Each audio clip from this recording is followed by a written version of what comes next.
dan kita harus tatbiqus syariah. Tatbiqus syariah adalah menerapkan syariat kita di dalam negara bangsa, negara kesatuan Republik Indonesia. Kalau ini sudah jadi pengurus NU, saya yakin di sana di dalam biatnya itu kan ada poin kedua. Saya berjanji akan memperjuangkan berlangsungnya syariat Islam, begitu. Biat NU itu, betul. Di dalam kehidupan masyarakat. Inilah namanya tatbiqus syariah. Nah, oleh sebab itu, saya mempunyai usulul khamsah li muhafadzati nahdlatul ulama. 5 dasar untuk menjaga nahdlatul ulama. Pertama adalah yang diperankan oleh perguru, yakni hifdzul ilmi ala ahli sunnah wal jamaah. Ilmune NU dengan cukup, ilmune aswaja dengan cukup. Maka perguru ini betul menjadi tanggung jawab yang paling strategis. Saya tidak mengatakan aset, karena kalau mindset berpikir kita NU dan bano-banonya ini adalah aset, nah ini bahaya. Karena aset ya kita harus ada keuntungan. Tapi saya begini, perguru adalah satu bano yang tanggung jawabnya punya posisi yang strategis di Nahdlatul Ulama, yakni menjadi garda terdepan dari hifdzul ilmi ala ahli sunnah wal jamaah. Joko ilmu. Lek awake dhewe dadi kepala sekolah, dadi guru, cobalah diseleksi kurikulumnya ada enggak ini ya keluar dari aswaja. Satu sisi kita berusaha semaksimal mungkin bagaimana ada pendidikan, ada kurikulum, ada buku pegangan tentang ke-NU-an. Ini namanya menjaga ilmu al-sunnah jamaah yang secara alami dilakukan oleh para kiai, mendirikan TPI, Mahdi, pondok pesantren yang secara alami dan secara tradisional. Yang kedua adalah hifdzul jamaah, dijogo jamaah. Menjaga jamaah Nahdlatul Ulama adalah dengan terus kita merawat amaliyah Nahdlatul Ulama. Dengan cara inilah jamaah kita tidak diserobot oleh kelompok-kelompok yang lain. Ini penting sekali.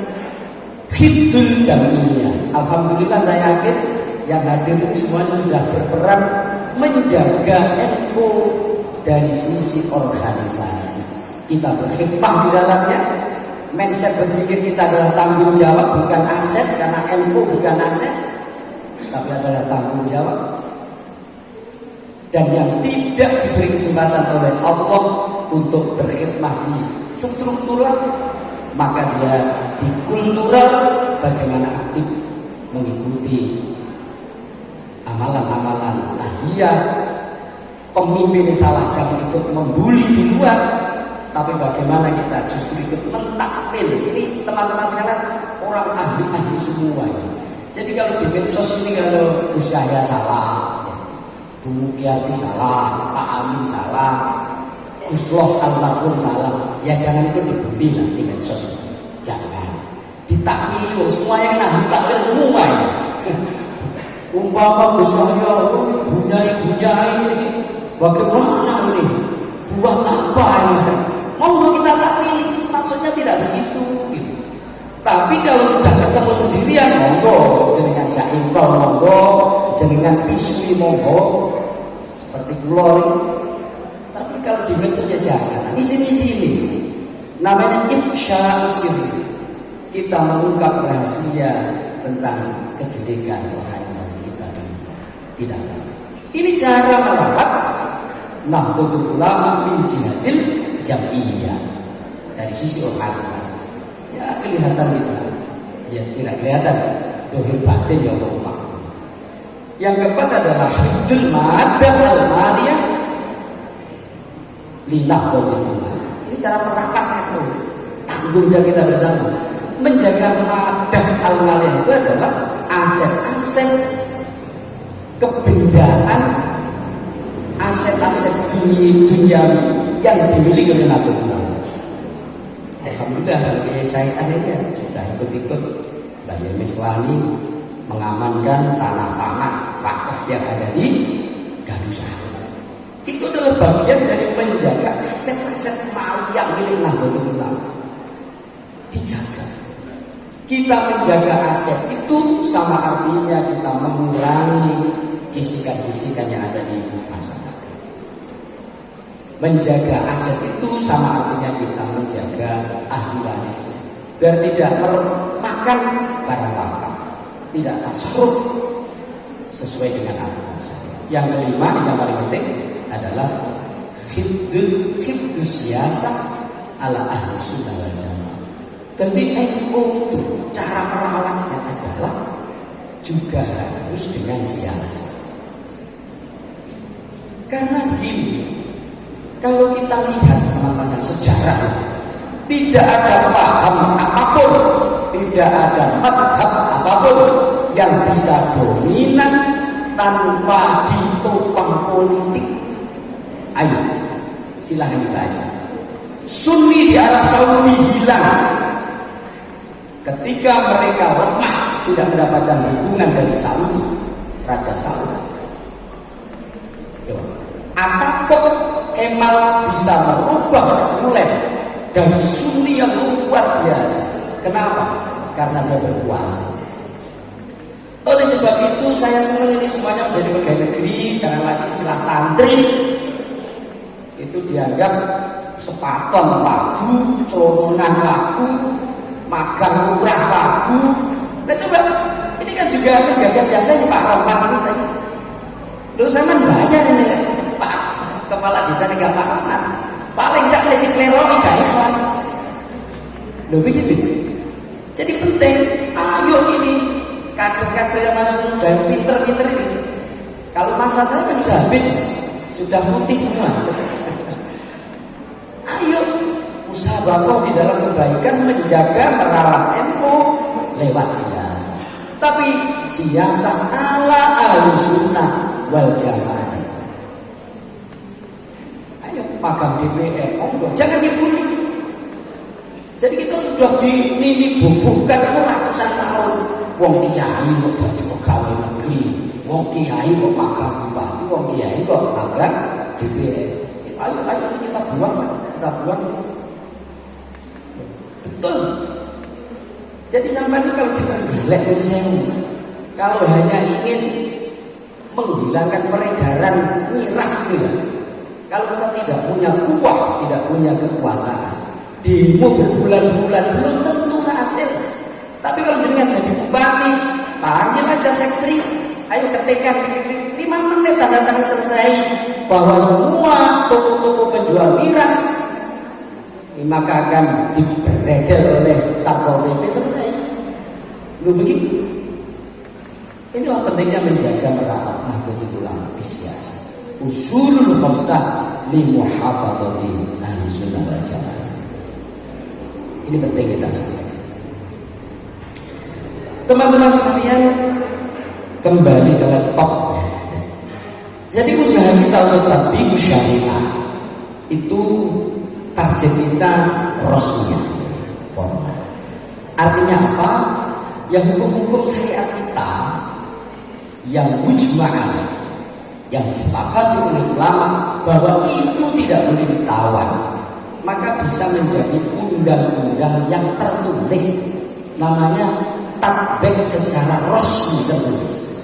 Alhamdulillah kita sudah punya undang-undang pesantren, kita sudah punya KHI, undang-undang pernikahan sudah lama ini. Waris, zakat, wakaf, ayo ini ditambah lagi, tambah lagi.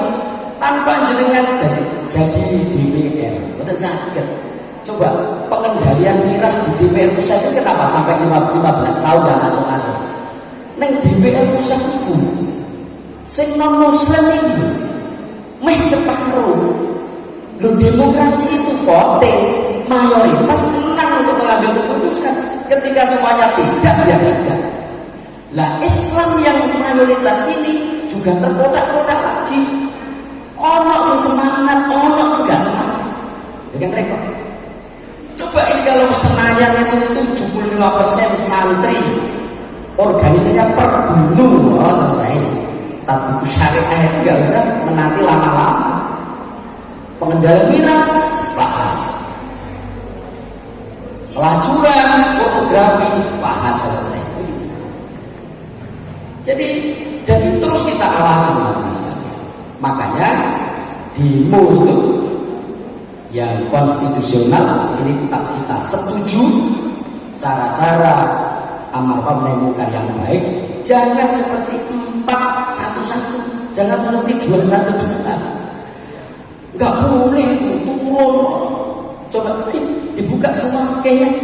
Apa boleh kita kemudian sabu sultan menghina pemimpin, menghina penguasa, amar ma'ruf munkar satu sisi dia menciptakan kemungkaran, kadang tidak izin, kadang terjadi apa itu coret-coret itu apa namanya, vandalisme. Nggak bisa seperti itu. Jadi amar ma'ruf bil ma'ruf, nahi munkar juga harus bil ma'ruf. La yajuzu amrul bil ma'ruf wa nahyi 'anil munkar yatawalladu munkaran akhar. Tidak boleh.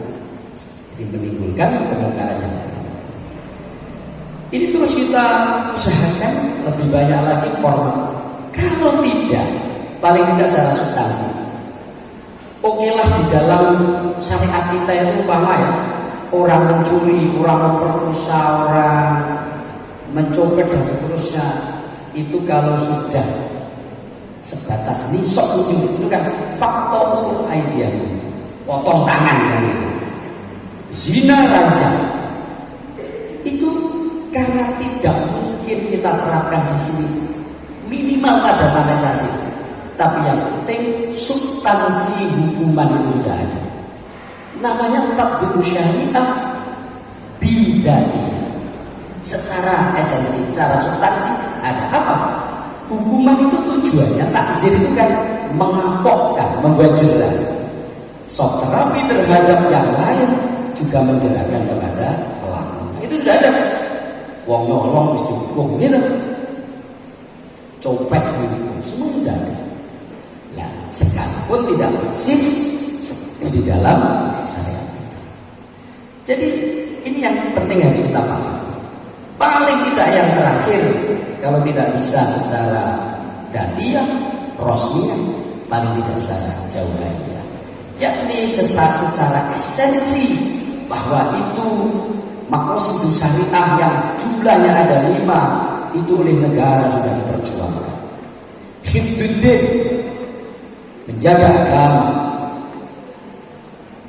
Bagaimana pemerintah sudah berusaha ada Kementerian Agama, di dalamnya banyak yang membantu, ada FKUB, ada BWI, ada DNI, ada Basnas, ada MUI.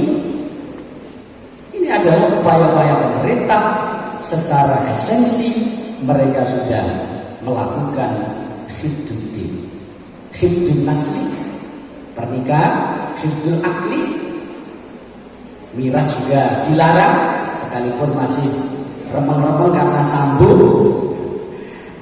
Ada yang di bawah meja masih banyak. Perjudian dilarang karena itu juga merusak akal, juga merusak harta.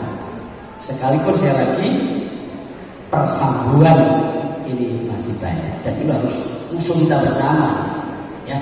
Persambungan yakni apa? Jual beli hukum, jual beli pasal, dan jual beli yang haram. Dengan demikian sesuai dengan prinsip-prinsip dustur itu harus pertama prinsip melindungi semua golongan. Kalimat usaha keadilan sosial bagi seluruh rakyat Indonesia, persatuan Indonesia dan seterusnya. Melindungi semua golongan. Ini penting kita sadari. Berkeadilan. Jangan sampai dustur daulah tidak berkeadilan karena tidak sesuai dengan prinsip-prinsip dustur syariah, sesuai dengan agama, keyakinan, kepercayaan, sesuai dengan nilai-nilai kepatutan. budaya ini harus selalu memiliki wawasan ke depan. Ini prinsip dusturi daulah yang terus kita kontrol. Sekali lagi, selama NU masih ada, kalau ada kebijakan pemerintah yang tidak muafik dengan syariat, tentu sebagai tanggung jawab kita untuk tahlil, untuk memperjuangkan. Ini penting. Yang paling penting caranya. Jadi harus konstitusi. Ini ketidak memungkinkannya atau belum adanya kemampuan kita untuk menerapkan syariat Islam secara resmi bukan berarti itu bukan syariat Islam. Saya ulangi, ketidakmungkinan atau belum ada kemampuan kita untuk menerapkan syariat Islam secara resmi bukan berarti itu bukan syariat Islam. Ini penting kita sampaikan. Sholat itu aturannya berdiri, betul? Kalau mampu, coba. Kalau tidak mampu, begitu mudahnya agama Islam. Orang boleh duduk, nggak mampu duduk, boleh tidur miring, nggak boleh tidur miring, nggak mampu tidur miring, tidur terlentang. Tidak mampu mustalqiyan, dia boleh ijro'i arkani sholat bi ajfani, menggerakkan rukun sholat dengan matanya. Artinya apa?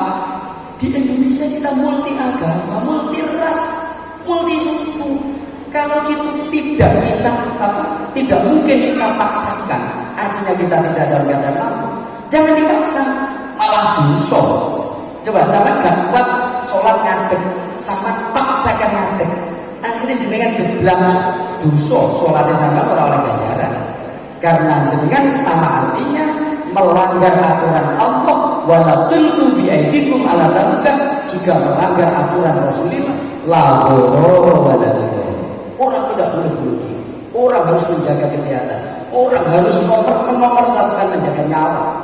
Makanya orang sholat harus dibatalkan ketika di depannya ada orang buta di dalam kaki kita yang mau menabrak motor, ada kebakaran, ada orang tenggelam.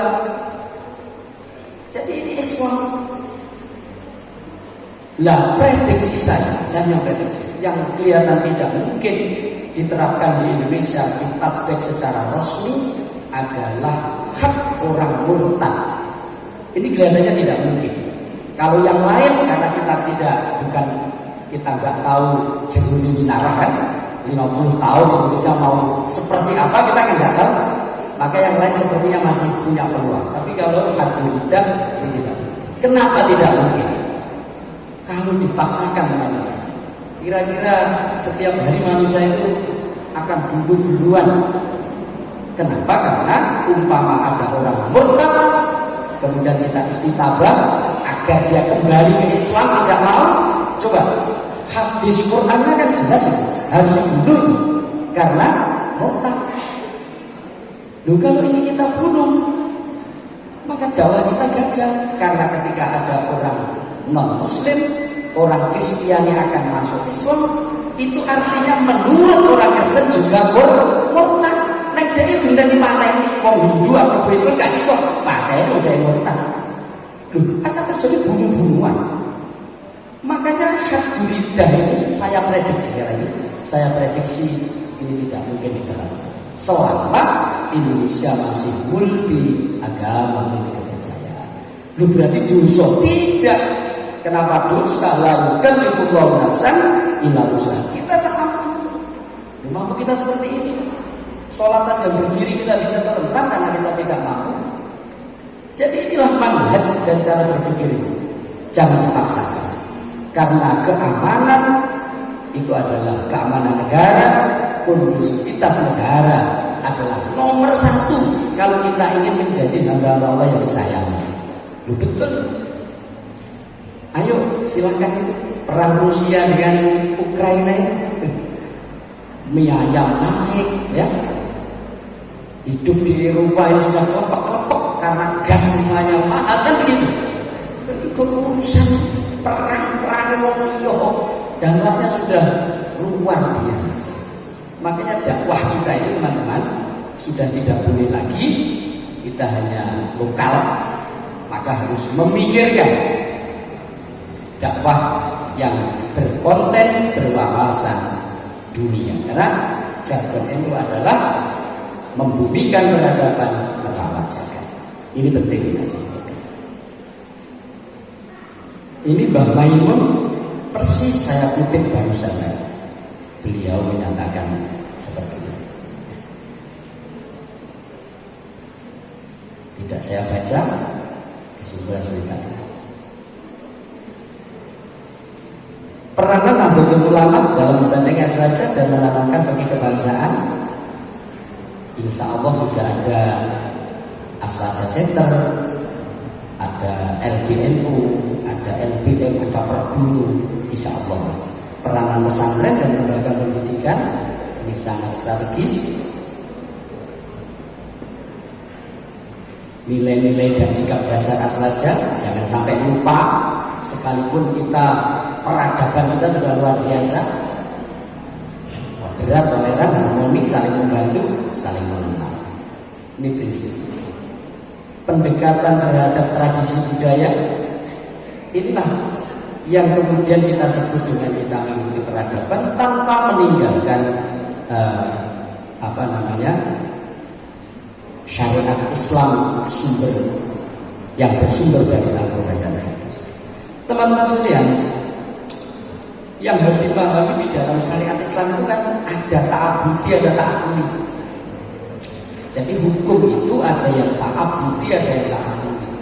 Yang ila yaumil qiyamah tidak boleh berubah, ini yang ta'abudi.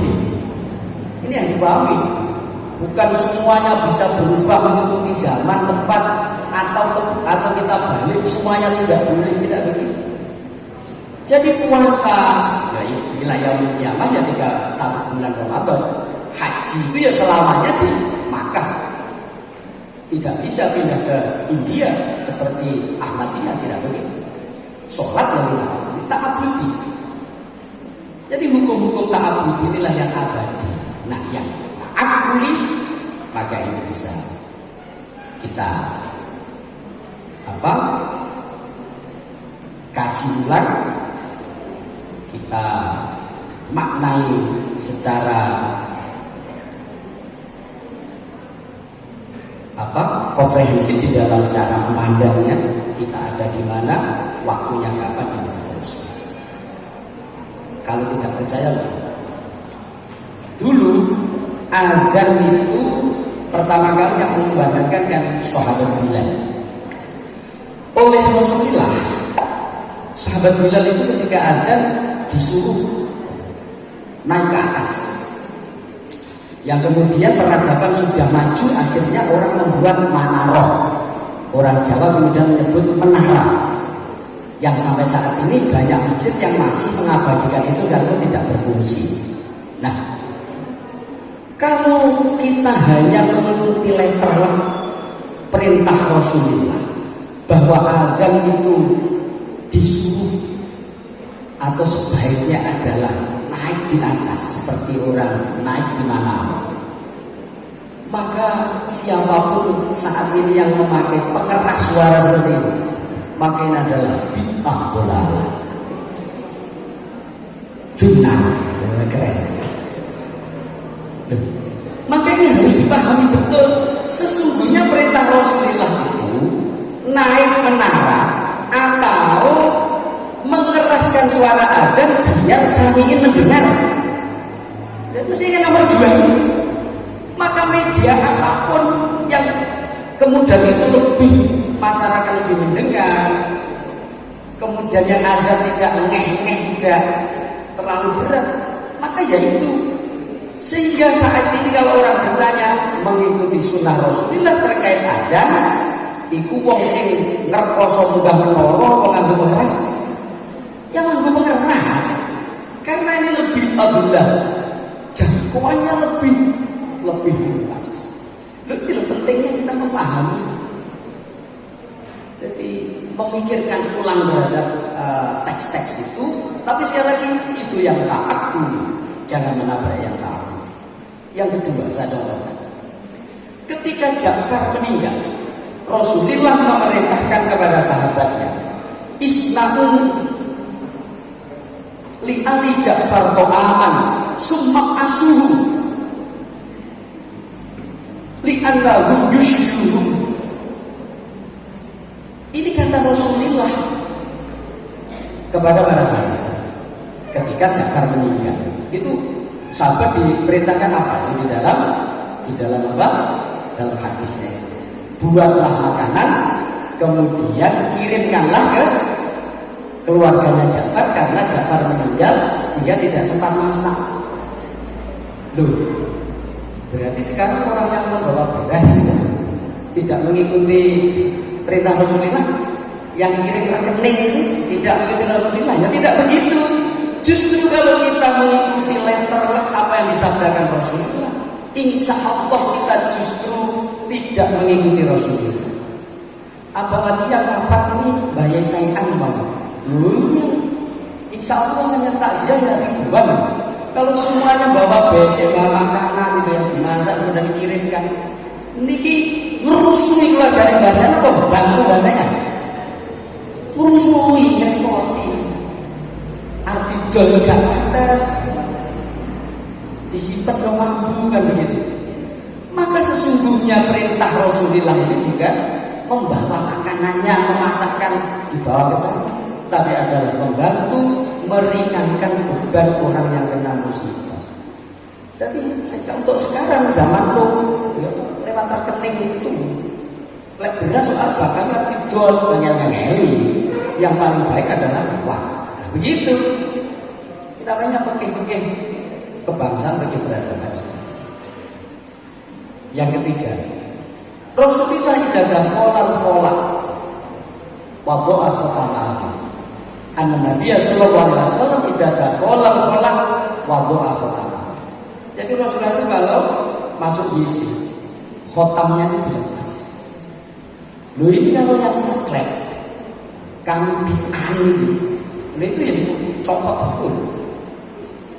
Loh ini kalau di WC umum ya, kayak emas logam ya hilang. Loh perintah Rasulullah bukan itu, tapi dicari asbabul wurudnya kalau hadis. Kalau Quran dibuka asbabul nuzulnya. Oh ternyata fi khotamin Nabi itu ada asmaul a'zam, ada nama Muhammad, ada nama Allah. Loh, sing gak oleh itu niku senes khotam ini. Sehingga kesimpulan ulama, tentu semua barang-barang yang bertuliskan asmaul a'zam maka dilarang dibawa masuk ke WC. Tidak harus aneh-aneh. Sabun juga oleh, kelambi juga oleh, aku boleh kalau ada asmaul a'zam. Bukan cincin ini, kalau cincin saya nggak ada apa-apanya ini. Ya kalau di WC saya pakai cincin, nah, nggak ada asmaul a'zam. Ini jadi inilah namanya fikih itu harus berkomunikasi dengan waktu. Ya, ini penting kita sampaikan. Saya singkat saja pelurusan mana bid'ah dan seterusnya. Nah ini penutup. Jadi penutup sebagian tadi sudah disampaikan. La yasluhu amru hadhil ummah illa bima sharafa awalihi. Ini prinsip kita. Jadi mendeng jeru mikul dhuwur tidak akan pernah jaya suatu negara kecuali apabila terhadap kejayaan pendahulunya. Jadi para pahlawan, para stakeholder bangsa itu semuanya kita hormati, kita ingat jasa-jasanya, bagaimana mereka dulu bisa jaya. Tapi satu sisi al-hafadhu ala qadim sholeh wa akhdhu bil jadidil aslah. Yang nomor 3, laisal kata maqala hada abi walakinal kata maqala hada. Jadi besarlah tanpa kita menjual kebesaran orang tua. Jadilah orang sukses tanpa menggantungkan kesuksesan orang tua. Karena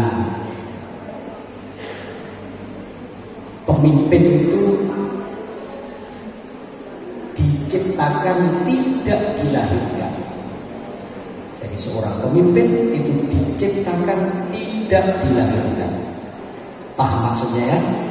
Jadi seorang yang sukses, seorang pemimpin itu diciptakan, bukan dilahirkan. Anak siapapun dia akan tidak menjadi apa-apa kecuali dia berkata hada. Kita ingat Kan'an putra Nabi Nuh, tidak gemen-gemen itu, putra Nabi gagal. Abu Lahab punya keponaan Nabi Muhammad SAW, tidak hanya gagal di dalam dunia, tapi juga gagal di akhirat. Wa'ilah dan Wagilah itu adalah istri-istri Nabi Nuh, Nabi Lut, tapi dia juga tidak sukses. Demikian selebihnya nanti kita berdiskusi. Ada waktu sekitar 20 menit ya, biar dihandle oleh sahabat saya, dan monggo kalau ada yang ingin didiskusikan.